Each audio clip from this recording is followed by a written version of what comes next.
الحمد للہ رب العالمین نحمده ونصلی ونسلم علی رسولہ الکریم اما بعد فاعوذ باللہ من الشیطان الرجیم بسم اللہ الرحمن الرحیم ربنا آتنا فی الدنیا حسنۃ وفی الآخرۃ حسنۃ وقنا عذاب النار صدق اللہ العلی العظیم۔ اللہ تبارک و تعالیٰ کے فضل و کرم سے آج دین اسلام کے حوالے سے ایک انتہائی اہم معلومات لے کر آپ کی خدمت میں ناچیز حاضر ہوا ہے۔ ایک انتہائی بنیادی سی بات ہے کہ قرآن و حدیث کے اندر اسلام کے لیے دین کا لفظ استعمال کیا گیا، مذہب کا لفظ استعمال نہیں کیا گیا۔ اور مذہب اور دین میں یہی فرق ہے کہ مذہب صرف اس مجموعے کو کہا جاتا ہے جس میں آپ کو آپ کی عبادات کے حوالے سے اور آپ کے عقائد کے حوالے سے آپ کی رہنمائی کی جاتی ہے، لیکن دین ایک مکمل نظام کا نام ہے، اور دین کی انتہائی ایک لفظ میں مختصر سی تعریف یہی ہوگی کہ دین کا مطلب نظام ہے، اور دین اللہ کا مطلب اللہ کا نظام ہے۔ اور ان الدین عند اللہ الاسلام کے اندر اللہ تبارک و تعالیٰ نے اسی بات کو اجاگر فرمایا، واضح فرمایا کہ اللہ کے نزدیک اگر نظام ہے تو وہ صرف اللہ کا نظام یعنی دین اسلام ہے۔ اور یہی چیز ہم دیکھتے ہیں کہ اس دین کو صرف عبادات اور عقائد تک، بلیف اور تھاٹس تک اس کو محدود نہیں کیا گیا، بلکہ اس دین کے اندر ہمارے عقائد، ہماری عبادات کے ساتھ ساتھ ہمارے دنیاوی معاملات بھی ڈسکس کیے گئے، زیر بحث لائے گئے۔ اب اس میں جو ہے دین اسلام، ایک طرف عبادات ہیں، ایک طرف اللہ تبارک و تعالیٰ سے ربط ہے، ایک طرف حقوق اللہ ہیں، اور دوسری طرف معاملات ہیں، دوسری طرف لوگوں کے ساتھ دنیاوی حقوق کا تعلق، جسے ہم کہتے ہیں حقوق العباد کہتے ہیں، اس کا ذکر ہے۔ تو گویا کہ دین اسلام ایک ایسا مجموعہ ہے جس کے اندر اسلامی یا مذہبی عبادات اور عقائد کا بھی ذکر ہے، اور بندوں سے حقوق سے متعلق بھی اس کا ذکر کیا گیا ہے۔ یہی آیت شروع میں تلاوت کی کہ ربنا آتنا فی الدنیا حسنہ، اے ہمارے رب ہمیں عطا فرما ہماری دنیا کے اندر خیر، وفی الآخرۃ حسنہ، اور ہماری آخرت کے اندر بھی ہمیں خیر عطا فرما۔ تو دنیا اور آخرت دونوں کی خیر کو دین اسلام کے اندر جمع کر دیا گیا۔ آج اس کے پیارے پیر و مرشد حضور قبلہ محبوب سائیں دامت فیوضہم نے اسی فکر کو لیتے ہوئے کہ اگر ہم معاشرے کو دیکھیں، اگر ہم اپنی دنیا داری کو دیکھیں، اگر ہم اپنے معاملات کو دیکھیں، اگر ہم دیگر مختلف جماعتوں کو دیکھیں، تو ہر طرف کسی ایک خاص پہلو کی طرف توجہ کی جاتی ہے،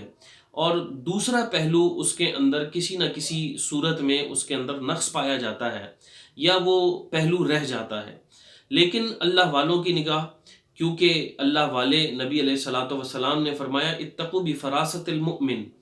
کہ مومن کی فراست سے ڈرو، کیونکہ وہ اللہ کے فإنہ ينظر بنور اللہ،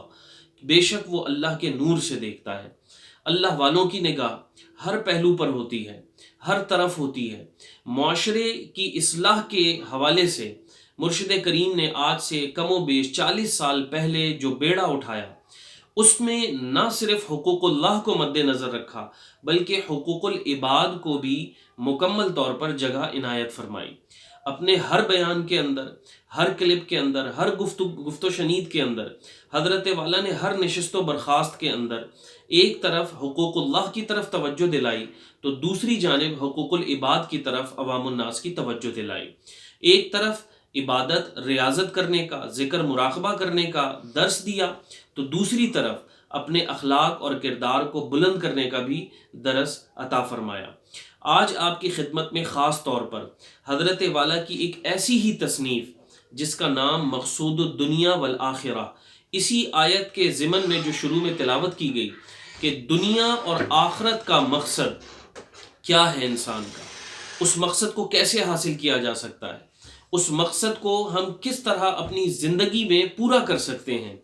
اسی چیز کو مد نظر رکھتے ہوئے حضرت والا نے اپنی 35 سے 40 سالہ زندگی کا، حیات طیبہ کا جو ایک نچوڑ تھا، وہ عوام الناس کے لیے، بالخصوص فقراء کے لیے اور بالعموم تمام عالم انسانیت کے لیے حضرت والا نے پیش فرمایا۔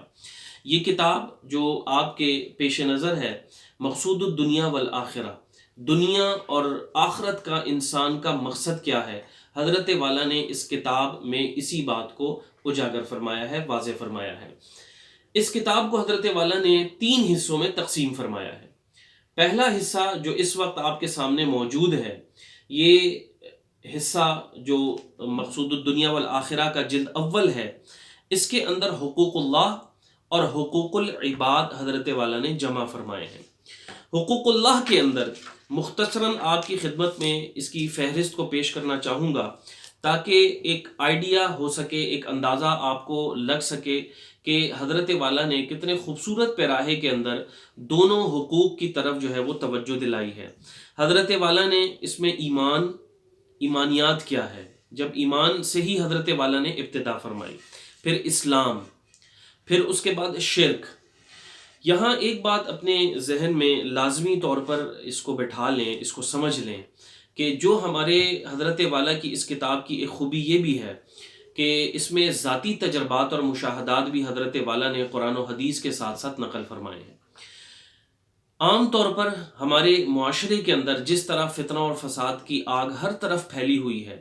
اور ہر فرقہ، ہر شخص ایک اپنے تئیں ایک دین کو پیش کرتا ہے، سمجھتا ہے، اور جو بس وہ اپنے ذہن کے مطابق دین کو سمجھ لیتا ہے، اسی کو کلی طور پر دین گردانتا ہے، اسی پر عمل کرتا ہے، اسی پر فوکس کرتا ہے، اور اسی کی تعلیم اپنے تئیں دوسروں کو دیتا پھرتا ہے۔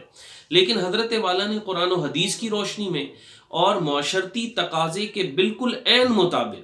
اس دور کے تقاضوں کے مطابق، ڈیمانڈ کے مطابق، لوگوں کی طلب کے مطابق، حضرت والا نے ایک بہترین پیراہے کے اندر اس میں وہ تمام گفتگو جو ہے وہ اس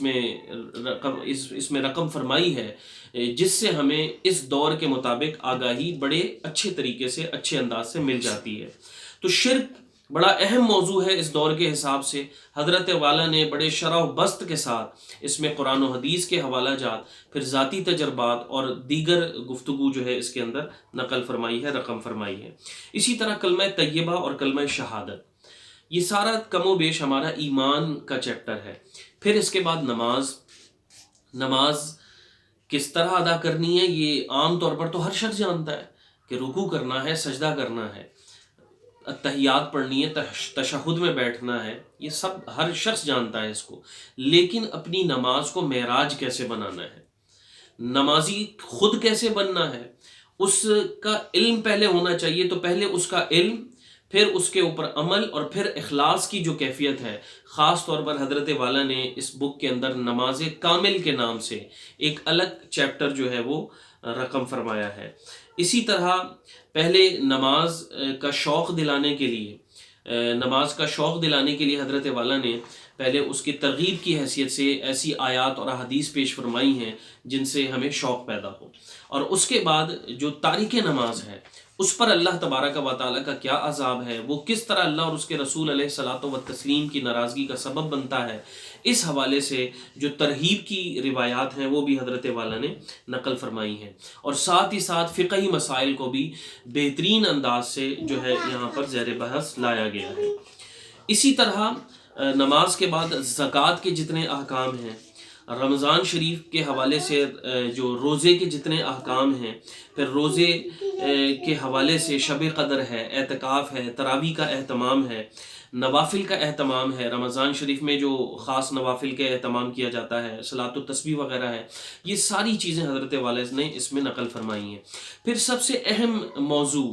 جو شاید عاجز کو بھی جتنا زمانہ طالب علمی کے بعد بھی جو مطلب ایک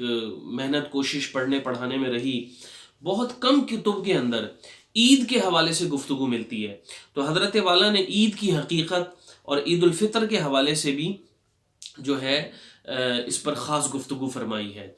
مقصد اس کتاب کا صرف علمی طور پر آپ کو کوئی مطلب علم، صرف علم دینا مقصد نہیں ہے، بلکہ اس علم پر آپ عمل کیسے کریں گے، اور سب سے اہم ترین بات کہ اس عمل میں آپ اخلاص کیسے پیدا کریں گے، اس چیز کو جو ہے وہ سامنے رکھا گیا ہے۔ پھر اس کے بعد بیت اللہ شریف اور حج بیت اللہ کی جو زیارت کے احکامات ہیں حج اور عمرے کے، اس کو بیان فرمایا، اور اسی کے ضمن میں جو نبی علیہ الصلوۃ والسلام کے روضہ اطہر کی حاضری ہے، اس کے تمام تر آداب الحمدللہ پیش فرمائے۔ اس میں جب نبی علیہ السلام کے آداب، نبی علیہ السلام کے آداب جب حضور قبلہ عالم نے اس میں تحریر فرمائے، قلم بند فرمائے، تو حضرت والا خود فرماتے ہیں کہ حضرت والا جب نبی علیہ الصلوۃ والسلام کے اوصاف کو قلم بند فرما رہے تھے، تو حضور قبلہ عالم فرماتے ہیں کہ بیٹا عاجز، لکھتے لکھتے اچانک ایسا محسوس ہوا کہ جب نبی علیہ الصلوۃ والسلام کے وجود مسعود کی خوشبو کا ذکر آیا، تو محسوس ہوا کہ وہاں پر جیسے ایک بہت ہی مطلب فضا معطر ہو گئی۔ اور پھر مرشد کریم فرماتے ہیں کہ جب مسجد کے لیے باہر نماز کے لیے نکلا تو وہ خوشبو ساتھ ساتھ، اور کئی ہفتوں تک حضرت والا کی یہ کیفیت رہی کہ وہ خوشبو مرشد کریم کے ساتھ ساتھ جو ہے وہ موجود رہی۔ تو یہ ایک مقبولیت کی علامت ہے۔ پھر اس کے بعد حضرت والا نے عید الاضحیٰ کے احکامات جو ہے وہ اس کے اندر ذکر فرمائے، اور اس کے حصہ دوم میں، جلد اول کے حصہ دوم میں حضرت والا نے حقوق العباد کا بھی جو ہے وہ ذکر فرمایا۔ حقوق العباد کے اندر سب سے پہلے نبی علیہ الصلوۃ والسلام کے حقوق، اور انسانوں کے رسول، جنات کے بھی رسول ہیں، مخلوق یعنی حیوانات، نباتات اور پتھروں کے بھی رسول ہیں۔ اس طرح نبی علیہ الصلوۃ والسلام کے حقوق کو تفصیلاً ذکر فرمایا۔ پھر والدین اور زوجین کے حقوق، اولاد کے حقوق، یتیموں کے حقوق، رشتہ داروں کے حقوق، پڑوسیوں کے حقوق، حیوانات، نباتات، انسانوں اور مسلمانوں کے حقوق۔ اس طرح مرشد کریم نے جو چیدہ حقوق ہیں دیگر مخلوقات کے اور انسانوں کے جو مخلوق ہیں ایک دوسرے پر، اس کو حضرت والا نے قلم بند فرمایا ہے۔ اور یہ ایک ایسی کتاب ہے جو آپ کی پوری حیات کے لیے، آپ کی پوری زندگی کے لیے ایک مکمل نصاب ہے۔ مرشد کریم فرماتے ہیں کہ اگر ان 3 کتابوں کو، اور اس کے بعد جو اس کی ایک الگ سے پارٹ انعام یافتہ لوگ کے نام سے ہے، اس کو اگر ایک شخص پڑھ لے اور تھوڑا تھوڑا کر کے اس پر عمل کرنے والا بن جائے اور اس پر مکمل عمل کر لے، تو انشاءاللہ تبارک و تعالی آپ یوں سمجھیں کہ علم تو آئے گا ہی، آگاہی تو ہوگی، لیکن انشاءاللہ تبارک و تعالی وہ شخص عمل سے بھی بہراور ہوگا، اس کے اندر اخلاص بھی پیدا ہوگا، اور ان 4 کتابوں سے گزرنے کے بعد انشاءاللہ تبارک و تعالی ایک کامل ولی کی حیثیت سے وہ معاشرے میں نظر آئے گا۔ اللہ تبارک و تعالی سے دعا ہے کہ وہ پاک ذات ہم سب کو صحیح معنوں میں اس نعمت کی قدر کرنے کی توفیق عطا فرمائے، اس نعمت کو سنبھالنے کی، اس کو سمجھنے کی، اور دوسرے الفاظ میں جو قرآن مجید کی ایک عملی تفسیر کو سامنے رکھا گیا ہے، ایک ایسی تفسیر، عملی تفسیر سے مراد ایک پریکٹیکل کمنٹری جو ہمارے سامنے پیش کی گئی ہے مرشد کریم کی جانب سے، اس کو سمجھ کر اس پر عمل کرنے کی توفیق مرحمت فرمائے۔ آخر میں ایک بات ضرور عرض کرنا چاہوں گا کہ کوئی بھائی، بزرگ، بہن یہ نہ سمجھے کہ کوئی بہت مشکل کتاب ہے، کوئی بڑے اس میں لمبے چوڑے فلسفے ڈسکس کیے گئے ہوں گے، کوئی بہت زیادہ مطلب پیچیدگیاں اس کے اندر، کمپلیکیشنز سے بالکل اس کو علیحدہ کر کے انتہائی عام فہم ہر وہ شخص جو اردو بول سکتا ہے، اردو پڑھ سکتا ہے۔ تو پاکستان میں کم سے کم کوئی ایسا شخص نہیں ہے جس کو اردو بولنے اور پڑھنے میں کوئی خاصی دقت محسوس ہوتی ہو۔ تو جو شخص ایسا مطلب اردو بول سکتا ہے، پڑھ سکتا ہے، اس کتاب کو بآسانی اس سے فیضیاب ہو سکتا ہے، اس کو پڑھ سکتا ہے۔ اللہ تبارک و تعالی ہم سب کو مرشد کریم کی اور حضرت والا کے اس تحفے کی جو پوری امت کو عطا کیا گیا ہے، اس کی قدر کرنے کی توفیق عطا فرمائے۔ وما توفیقی الا باللہ۔